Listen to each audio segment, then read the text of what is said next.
जब परमेश्वर पास होता है तो इंसान क्या महसूस करता है? क्या आपने कभी सच में ये महसूस किया है? कभी कभी रात के उस तीसरे पहर में, जब दुनिया की हर आवाज खामोश हो चुकी होती है और सिवाय आपकी अपनी सांसों के आपको कुछ भी सुनाई नहीं देता। क्या आपने कभी महसूस किया है कि अचानक बिना किसी वजह के हवा बदल गई है? कमरा वही है, दीवारें वही हैं, घड़ी की टिक टिक भी वही है, लेकिन फिर भी आपकी रीढ़ की हड्डी में एक अजीब सी सिहरन दौड़ जाती है। ये ठंड नहीं है, ये डर भी नहीं है, ये कुछ और है। ये एक ऐसा एहसास है जैसे कोई कोई बहुत बड़ा, कोई बहुत भारी आपके ठीक पीछे खड़ा है। आप पीछे मुड़कर देखने की हिम्मत नहीं जुटा पाते, इसलिए नहीं कि वहां कोई भूत है, बल्कि इसलिए क्योंकि आपकी रूह जानती है कि जो वहां है उसे आंखों से नहीं देखा जा सकता, उसे सिर्फ महसूस किया जा सकता है। आज हम बाइबल की रोशनी में यही समझने वाले हैं। जब परमेश्वर पास होता है तो इंसान असल में क्या महसूस करता है। और अगर आपने कभी अपने जीवन में परमेश्वर की उपस्थिति को महसूस किया है तो अभी कमेंट में सिर्फ एक शब्द लिखिए, आमीन या हालेलुया, ताकि ये गवाही औरों तक भी पहुंच सके। अगर आपने अपनी जिंदगी में एक बार भी, चाहे वो दुख के गहरे समुद्र में हो या खुशी के सबसे ऊंचे पहाड़ पर, इस अनदेखी मौजूदगी को महसूस किया है, तो रुकिए, अपनी कुर्सी की पेटी बांध लीजिए, क्योंकि आज हम जिस सफर पर चलने वाले हैं वो आपके रोंगटे खड़े कर देगा। आज हम उस पर्दा को हटाने वाले हैं जो इंसान की सीमित समझ और परमेश्वर की असीमित हकीकत के बीच तना हुआ है। आज हम कोई ऊपरी ऊपरी बात नहीं करेंगे। आज हम बात करेंगे उस पल की जब एक मिट्टी का बना नश्वर इंसान उस आग से भरे अनंत परमेश्वर के रूबरू होता है। क्या होता है उस वक्त? क्या हम खुशी से नाचने लगते हैं? क्या हम सुकून से भर जाते हैं? या शायद हम मरने लगते हैं?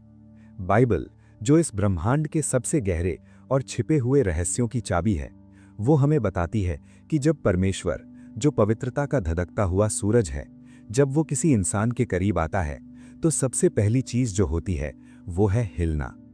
जरा एक पल के लिए कल्पना कीजिए, जब एक भारी भरकम ट्रेन आपके घर के पास से पटरियों पर पूरी रफ्तार से गुजरती है तो क्या होता है? जमीन कांपती है, खिड़कियां थर्राने लगती हैं, बर्तनों के खनकने की आवाज आती है। वो ट्रेन घर के अंदर नहीं आई, वो बस पास से गुजरी है। तो जरा सोचिए, जिसने इन विशाल पहाड़ों को अपनी एक उंगली पर तौला है, जिसने समुद्र की गहराइयों को अपनी हथेली में भर रखा है, जिसने करोड़ों तारों को अंतरिक्ष में ऐसे टांग रखा है जैसे छत पर झूमर, जब वो रचयिता अपनी ही बनाई हुई छोटी सी रचना के पास आता है तो उस रचना का, उस इंसान का क्या हाल होता होगा? पुराने जमाने के नबियों ने, संतों ने इसे सिर्फ किताबों में नहीं पढ़ा, उन्होंने इसे अपनी चमड़ी पर, अपनी हड्डियों में महसूस किया है। और उनका तजुर्बा हमें बताता है कि परमेश्वर की उपस्थिति कोई हल्की फुल्की इत्र की खुशबू नहीं है, वो एक वजन है, एक ऐसा भार जो आपको दबा देता है। आपको जानकर हैरानी होगी कि बाइबल जिस भाषा में लिखी गई, यानी इब्रानी भाषा में, वहां परमेश्वर की महिमा के लिए जो शब्द इस्तेमाल होता है वो है काबोद। हम अक्सर सोचते हैं महिमा का मतलब है चमक धमक, लेकिन नहीं। काबोद का असली जमीनी अर्थ होता है भारीपन, हेवीनेस, वजन। जब परमेश्वर किसी कमरे में उतरता है तो वहां का वायुमंडल इतना भारी हो जाता है कि इंसान अपने पैरों पर खड़ा नहीं रह सकता। ये कोई मेडिकल कंडीशन नहीं है, ये आत्मिक गुरुत्वाकर्षण यानी स्पिरिचुअल ग्रेविटी है। क्या कभी प्रार्थना करते वक्त या अकेले में बैठे हुए आपको अचानक लगा है कि आपका सिर भारी हो गया है, जैसे कोई अनदेखा हाथ आपके कंधों पर रखा हो? आप अपनी आंखें खोलना चाहते हैं, लेकिन पलकें इतनी भारी हो गई हैं कि खुलती ही नहीं। आपका शरीर जमीन की तरफ खींच रहा है। लोग इसे कमजोरी समझते हैं, लेकिन दोस्त, ये आपकी कमजोरी नहीं है, ये आपकी रूह का रिस्पॉन्स है। आपकी आत्मा अपने मालिक को पहचानती है। वो जानती है कि राजाओं का राजा आ गया है, और जब राजा दरबार में आता है तो प्रजा खड़ी नहीं रहती, प्रजा मुंह के बल गिरकर सजदा करती है। लेकिन गहराई में चलिए, मेरे साथ उस गुफा में चलिए जहां बाइबल के गहरे राज छिपे हैं। जब परमेश्वर पास आता है तो इंसान को सबसे पहले अपनी कमी महसूस होती है। ये सुनना आज के दौर में थोड़ा अजीब लग सकता है। हम तो फील गुड वाली जनरेशन है। हम सोचते हैं कि भगवान आएगा तो हमें बहुत पवित्र, बहुत अच्छा महसूस होगा, हम हवा में उड़ेंगे। लेकिन सच सच इसके बिल्कुल उलट है, और ये कड़वा सच है। इसे एक उदाहरण से समझिए। मान लीजिए आप एक अंधेरे कमरे में बैठे हैं। आपने जो कपड़े पहने हैं आपको लगता है कि वो साफ हैं, सब ठीक है। लेकिन अचानक उस कमरे का दरवाजा खुलता है और दोपहर के सूरज की सीधी तीखी रोशनी अंदर आती है। अब क्या होता है? उस रोशनी में आपको हवा में उड़ता हुआ धूल का हर एक कण दिखाई देने लगता है। आपके कपड़ों पर लगा हर एक दाग जो अंधेरे में छिपा था, अब चीख चीख कर दिखाई देने लगता है। रोशनी ने गंदगी पैदा नहीं की, रोशनी ने बस गंदगी को दिखा दिया। ठीक वैसे ही जब परमेश्वर की परम पवित्र उपस्थिति आपके करीब आती है, तो अचानक आपको अपने अंदर की हर एक खामी, हर एक गलत विचार जो आपने बरसों पहले सोचा था, हर एक दबा हुआ पाप, सब कुछ शीशे की तरह साफ दिखाई देने लगता है। बाइबल के एक महान नबी थे, यशाया। वो कोई आम आदमी नहीं थे, वो अपने वक्त के सबसे पवित्र इंसान थे। लोग उन्हें आदर से देखते थे। लेकिन जब उन्होंने एक दर्शन में परमेश्वर के वस्त्र के घेर को मंदिर में भरते हुए देखा, जब उन्होंने उस पवित्रता की आग को देखा, तो उन्होंने ये नहीं कहा कि वाह प्रभु, मैं कितना धन्य हूं कि मैंने तुझे देखा।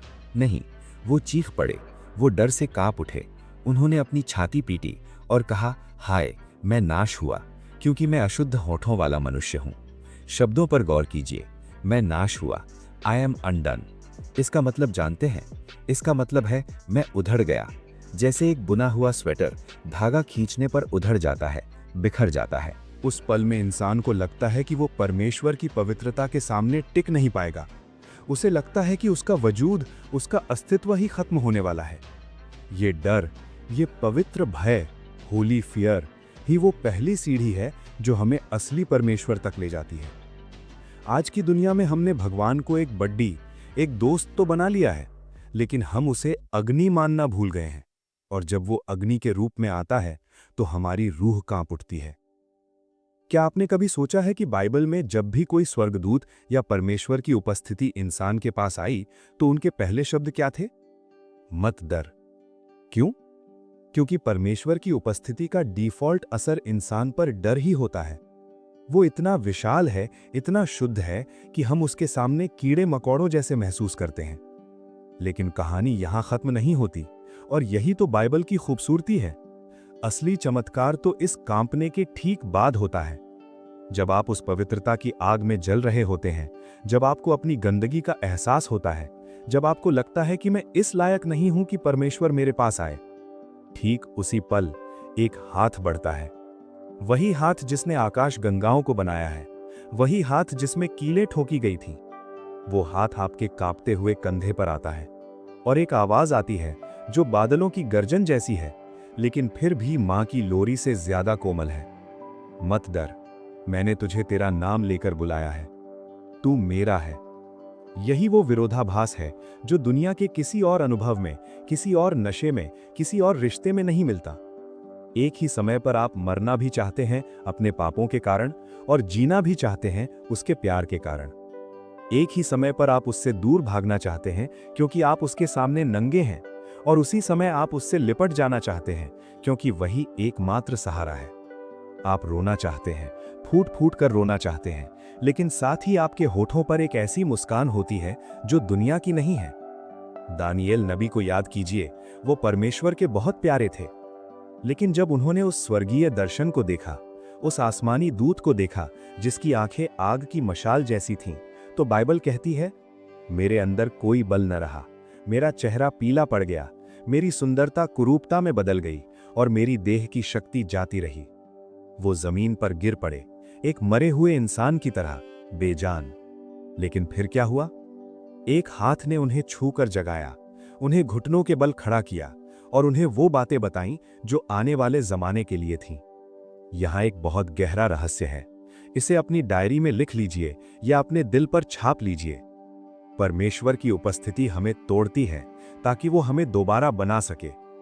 हम अक्सर प्रार्थना करते हैं, प्रभु मुझे इस्तेमाल कर, प्रभु मुझे ऊंचा उठा, लेकिन हम ये नहीं जानते कि परमेश्वर कभी भी साबुत चीजों को इस्तेमाल नहीं करता। वो पहले तोड़ता है। जैसे एक किसान जमीन को जोतता है, उसका सीना चीरता है, तब जाकर उसमें बीज बोता है। बिना टूटे नई फसल नहीं आती। जब परमेश्वर पास होता है तो इंसान के अंदर का अहंकार, उसका ईगो पिघलने लगता है। आपकी डिग्रियां, आपका बैंक बैलेंस, आपका जाति धर्म, आपका रुतबा, सब कुछ उस पल में बेकार हो जाता है। आप भूल जाते हैं कि आप डॉक्टर हैं या इंजीनियर हैं या गरीब हैं या अमीर हैं। उस पल में आप सिर्फ एक आत्मा होते हैं जो अपने परमात्मा के सामने खड़ी है। और मजे की बात यह है कि वो अक्सर खामोशी में सबसे ज्यादा बात करता है। एलियाह नबी के किस्से को जरा ध्यान से देखिए। वो डिप्रेशन में था, डरा हुआ था, गुफा में छिपा हुआ था। परमेश्वर ने कहा, बाहर निकल, मैं गुजरने वाला हूं। और फिर क्या हुआ? एक भयंकर आंधी आई, इतनी तेज कि पहाड़ टूट रहे थे, चट्टानें गिर रही थीं। लेकिन बाइबल कहती है परमेश्वर आंधी में नहीं था। फिर भूकंप आया, धरती फट गई। परमेश्वर भूकंप में भी नहीं था। फिर आग आई, सब कुछ जलाने वाली आग। परमेश्वर आग में भी नहीं था। और फिर जब सब कुछ शांत हो गया तो एक धीमी, हल्की, मध्यम आवाज आई। कुछ अनुवाद इसे कहते हैं एक सन्नाटे की आवाज, the sound of shear silence. जब परमेश्वर सचमुच पास आता है तो आपके अंदर का और बाहर का शोर थम जाता है। आपके दिमाग में जो हजारों सवाल 24 घंटे चलते रहते हैं कि मेरे भविष्य का क्या होगा, कल बिल कैसे भरूंगा, उसने मेरे बारे में क्या कहा, वो सब अचानक चुप हो जाते हैं। एक ऐसी शांति छा जाती है जो इंसान की समझ से परे है। ये वो शांति नहीं है जो तब मिलती है जब सब कुछ ठीक हो। ये वो शांति है जब तब बाहर तूफान हो, सब कुछ गलत हो रहा हो, फिर भी आपके दिल के अंदर एक दिया जल रहा हो जो कह रहा हो, चिंता मत कर, मैं हूं ना। ये अनुभव इतना गहरा, इतना भारी होता है कि इंसान का शरीर इसे बर्दाश्त नहीं कर पाता। इसीलिए जब परमेश्वर की सामर्थ किसी व्यक्ति पर उतरती है तो अक्सर लोग रोने लगते हैं। आपने देखा होगा, कई बार लोग गहरी आराधना में बस रो रहे होते हैं। अगर आप उनसे पूछें कि भाई क्या हुआ, कोई दुख है, तो वो कहेंगे, नहीं, मुझे नहीं पता, बस रोना आ रहा है। ये दुख के आंसू नहीं है, ये भर जाने के आंसू हैं। जैसे एक छोटे से ग्लास में आप समुद्र भरने की कोशिश करें तो पानी तो छलकेगा ही ना। हमारा शरीर सीमित है और परमेश्वर असीमित है। जब वो अनंत इस सीमित शरीर में समाने की कोशिश करता है तो आंसू ही वो वाल्व हैं जहां से वो एक्स्ट्रा इमोशन बाहर आते हैं। लेकिन मैं आपको एक चेतावनी भी देना चाहता हूं, और ये बहुत जरूरी है। परमेश्वर की उपस्थिति सिर्फ महसूस करने के लिए नहीं होती। ये कोई ड्रग नहीं है कि लिया और मजा आया। वो बदलने के लिए होती है। जब मूसा सीनाई पर्वत से 40 दिन परमेश्वर के साथ रहकर नीचे उतरे तो क्या हुआ था? उन्होंने किसी से नहीं कहा कि देखो मैं परमेश्वर से मिलकर आया हूं। उन्हें सबूत देने की जरूरत ही नहीं पड़ी। सोचिए, वो परमेश्वर की उपस्थिति का रेडियो एक्टिव असर था। जब आप सचमुच, और मैं जोर देकर कह रहा हूं, सचमुच परमेश्वर की उपस्थिति में समय बिताते हैं तो आप वही इंसान होकर वापस नहीं लौट सकते। ये नामुमकिन है। अगर आप प्रार्थना के कमरे से बाहर निकले हैं और आप अभी भी अपनी पत्नी पर वैसे ही चिल्लाते हैं, अभी भी वैसे ही झूठ बोलते हैं, अभी भी वैसे ही घमंडी हैं, तो माफ कीजिएगा, आपने अभी तक सिर्फ प्रार्थना की है, आपने उपस्थिति को नहीं छुआ। आप दरवाजे तक गए पर अंदर नहीं गए, क्योंकि उसकी उपस्थिति आग है, और आग के पास जो भी जाता है उसका रूप बदल जाता है। लोहा पिघल जाता है, लकड़ी जल जाती है, सोना निखर जाता है। उसका असर आप पर दिखेगा। आपकी चाल बदल जाएगी, आपकी बोली में मिठास आ जाएगी, आपकी आंखों में एक अलग चमक, एक अलग गहराई आ जाएगी। क्या आपने कभी किसी ऐसे बुजुर्ग विश्वासी को देखा है, शायद कोई दादी माँ या कोई पुराना पादरी, जिसके पास बैठने मात्र से आपको सुकून मिलता हो? उन्होंने कुछ कहा नहीं, बस उनके पास बैठने से ही आपका भारी मन हल्का हो गया। जानते हैं क्यों? क्योंकि वो उपस्थिति के वाहक बन चुके हैं। उन्होंने अपनी पूरी जिंदगी उस सीक्रेट प्लेस में बिताई है। अब परमेश्वर की खुशबू उनके कपड़ों से, उनकी बातों से आती है। और यही परमेश्वर चाहता है। वो सिर्फ आपसे संडे को मिलने नहीं आता, वो सिर्फ मुसीबत में मिलने नहीं आता, वो आप में रहने आता है। नया नियम एक ऐसी बात कहता है जो अगर हम सचमुच समझ लें तो हमारा दिमाग फट जाएगा। क्या तुम नहीं जानते कि तुम परमेश्वर का मंदिर हो? पुराने जमाने में परमेश्वर एक संदूक में रहता था, फिर वो एक पत्थरों के मंदिर में रहा। लेकिन अब वो ईंट पत्थर के मंदिरों में नहीं, वो इंसानी दिल के मंदिर में रहना चाहता है। जरा रुकिए और सोचिए, इस पूरे ब्रह्मांड को बनाने वाला, वो जिसके लिए आसमान भी छोटा है, वो आपके उस छोटे से धड़कते हुए दिल को अपना घर बनाना चाहता है। क्या ये विचार ही आपको चौंकाने के लिए काफी नहीं है? लेकिन अब सबसे बड़ा सवाल, ये उपस्थिति मुझे क्यों महसूस नहीं होती? मैं तो रोज प्रार्थना करता हूं। दोस्त, परमेश्वर की उपस्थिति सस्ती नहीं है। बाजार में हर चीज की कीमत है, लेकिन परमेश्वर की उपस्थिति की कीमत है भूख। बाइबल कहती है, वो भूखों को अच्छी वस्तुओं से तृप्त करता है, लेकिन धनवानों को खाली हाथ लौटा देता है। समस्या ये नहीं है कि परमेश्वर दूर है। समस्या ये है कि हम बहुत भरे हुए हैं। हम सुबह उठते ही मोबाइल से भर जाते हैं। हम दिन भर चिंताओं से भरे रहते हैं। हम लोगों की राय, राजनीति, मनोरंजन, गपशप, इन सब कूड़े कचरे से अपने दिल को ठूस ठूस कर भर लेते हैं। और एक भरे हुए प्याले में और कुछ नहीं डाला जा सकता। अगर डालोगे तो बह जाएगा। परमेश्वर की उपस्थिति पाने का, उसे महसूस करने का सबसे बड़ा और एकमात्र राज है खाली होना।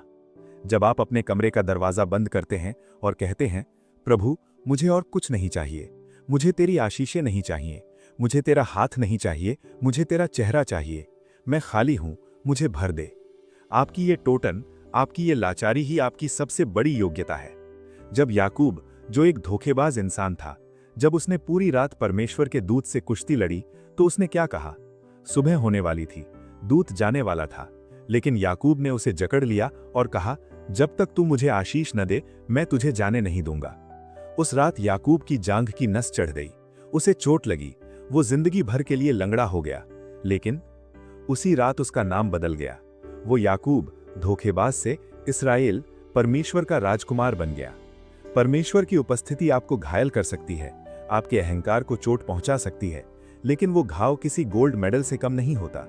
याकूब का लंगड़ापन उसकी शर्म नहीं थी, वो उसका सबूत था कि उसने परमेश्वर के साथ कुश्ती लड़ी है और जीता है। तो मेरे दोस्त, अगर आप आज सूनापन महसूस कर रहे हैं, अगर आपको लगता है कि परमेश्वर कहीं बहुत दूर है, तो आज रात एक छोटा सा काम कीजिए। कोई लंबी चौड़ी लिस्ट मत बनाइए, किसी रटी रटाई प्रार्थना को मत दोहराइए। बस शांत बैठिए, सन्नाटे में, और इंतजार करिए। बाइबल में एक बहुत खूबसूरत शब्द है, टैरी, जिसका मतलब है ठहरना। आजकल हम इंस्टेंट कॉफी और फास्ट फूड वाली पीढ़ी हैं। हमें सब कुछ 2 मिनट में चाहिए, लेकिन परमेश्वर की उपस्थिति माइक्रोवेव में गर्म नहीं होती, वो धीमी आंच पर पकती है। इंतजार करिए, अपने ख्यालों को शांत होने दीजिए और अपनी रूह की गहराई से उसे पुकारिए, एक बच्चे की तरह। प्रभु, मैं यहां हूं। और मैं आपको विश्वास दिलाता हूं, बाइबल की हर एक आयत की कसम खाकर कहता हूं, एक पल आएगा, शायद 10 मिनट बाद, शायद आधे घंटे बाद, अचानक आपको लगेगा कि कमरे का वातावरण बदल रहा है। आपको लगेगा कि सन्नाटा गहरा हो गया है। आपके रोंगटे खड़े हो जाएंगे, आंखों से बिना वजह आंसू बहने लगेंगे। एक बिजली सी आपके सिर से लेकर पांव तक दौड़ जाएगी, और एक गहरा, बहुत गहरा सुकून जो दुनिया की किसी दवा में नहीं है, वो आपको अपनी बाहों में भर लेगा। उस पल आप समझ जाएंगे कि वो कोई कहानी नहीं है, वो कोई धर्म नहीं है, वो हकीकत है। और जब वो पास आ जाएगा, तो फिर आप उसे जाने नहीं देना चाहेंगे, क्योंकि जिसको एक बार उस उपस्थिति की लत लग जाए, फिर उसे दुनिया की कोई शराब नशा नहीं दे सकती। वो अभी भी, इसी वक्त, जहां आप बैठे हैं, आपकी सांसों से भी ज्यादा करीब है। क्या आप उसे महसूस कर पा रहे हैं? सिर्फ खामोश हो जाइए, अपनी आंखें बंद कीजिए और महसूस कीजिए, वो आ रहा है, बादलों पर नहीं, सीधे आपके दिल के दरवाजे पर। दस्तक सुन रहे हैं?